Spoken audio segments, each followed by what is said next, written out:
వస్తాయి. తదాస్తు దేవతలు అంటారు. శివన్ అంటే కేతువు, కేతువు అంటే మహాదేవుడు. అర మహాదేవ శంభూ శంకర హర అంటే జస్ట్ ఇలా అలా అన్నాడు. శివ అంటే భవ అంటాడు, తదాస్తు అంటాడు, అంతే.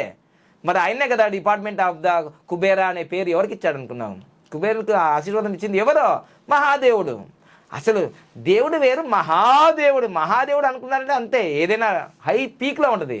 ఒకసారి కోపం వచ్చింది అనుకో భస్మం అయిపోతావు, ఒకసారి మంచిగా ఆనందం వచ్చింది అనుకో విభూతి అయిపోతావు, అంటే ఐశ్వర్యం. సో అందుకని సెవెన్ అనేది సప్త సముద్రాలు ఉన్నారు కదా, 7 కొండలు అంటున్నారు కదా, 7 కొండల మీద ఉన్నారు కదా. అందుకోసమే మీ జీవితంలో చాలా కొత్త అవకాశాలు వస్తాయి. ఇక 8 ఉందా? Wisdom, knowledge, hard work.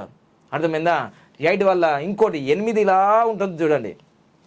ఏ నెంబర్ అయినా ఓపెన్గా ఉంటుంది కదా, 8 అనేది క్లోజ్ ఉంటుంది కదా. మీ దగ్గరికి డబ్బులు వచ్చినాయంటే ఎక్కడ పోయింగా అద్భుతంగా మీకు సేవింగ్స్ ఎక్కువ అయిపోతాయి. ఇంకా 8 అనేది చాలా అద్భుతం. శని అనుగ్రహించినంటే ఇంకా అసలు మామూలుగా రావు డబ్బులు.